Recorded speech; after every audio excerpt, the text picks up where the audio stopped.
Guys आज चाहिँ हामी दार्जिलिङ आइरहेको छु र अब हामी चाहिँ महाकाल मन्दिर गएको दार्जिलिङ। यहाँ बिग बजारबाट चाहिँ उकालो हामी जाँदैछु। यहाँको भ्यू चाहिँ यस्तो छ अहिले फिलहाल चाहिँ होइन, एकदमै गर्मी भइरहेछ र उकालो चाहिँ हामी अब चौरस्ता जाँदैछु।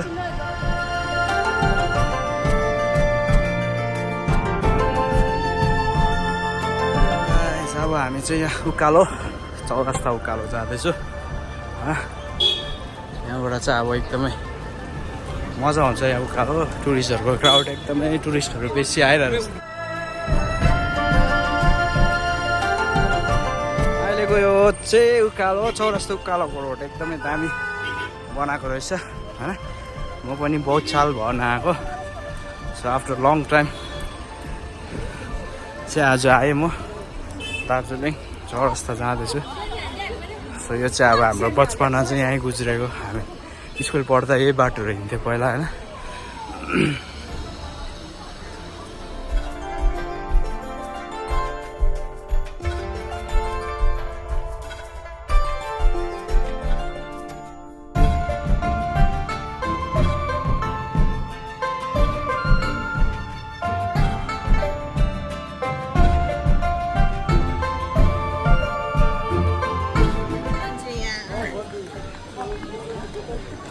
सो अब चाहिँ हामी फाइनली यहाँ चौरस्ता आइपुगे।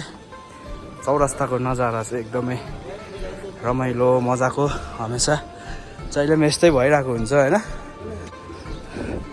यहाँको चाहिँ अहिले अलिक बन्द भइरहेको छ।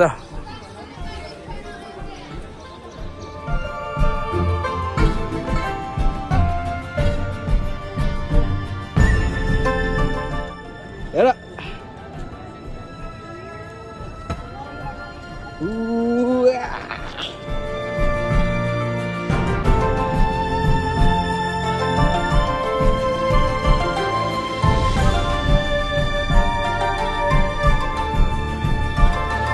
एकदम क्लिन बनाएको चाहिँ। त्यहाँ पहिला दोकानहरू थियो यहाँनिर त, अहिले यहाँ पुरै हटाएर चाहिँ सफा भएछ होइन, खुल्ला।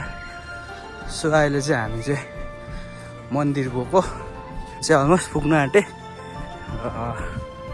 वेदरले पनि एकदम दामी साथ दिइरहेछ, मजा आइरहेछ। आउन अन्त अब हामी चाहिँ बिहापछिको फर्स्ट हाम्रो दर्शन महाकाल धामको होइन। सो फाइनल्ली आज चाहिँ हाम्रो के भयो अरे, दर्शनको लागि जुड्यो होइन। सो पछाडि सागु पनि हाम्रो फरेनर्स होइन। एकदमै मजा आइरहेछ।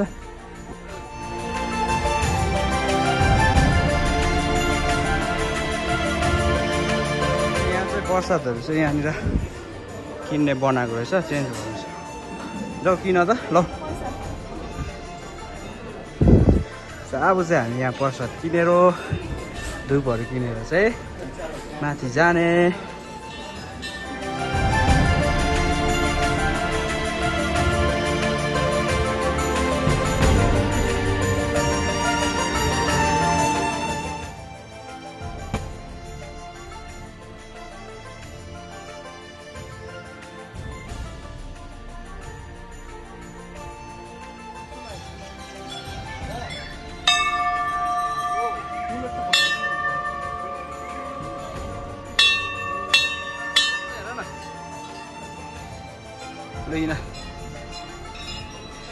सो गाइस फाइनली हामी यहाँ महाकाल धाम आइपुगे दर्शनमा।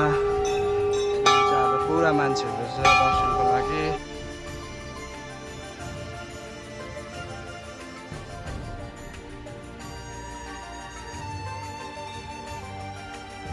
पुरा लाइनमा बसिरहेछ यहाँ दर्शनको लागि।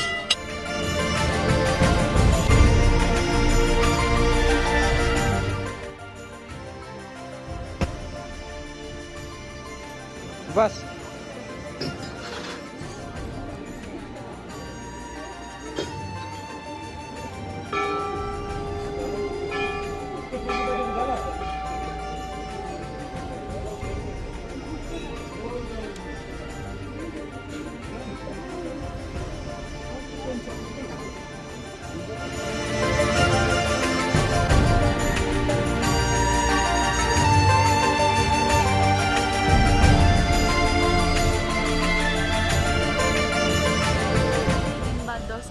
so I'm so और happy. ना दूंगा। I'm feeling so blessed. Thank you, God.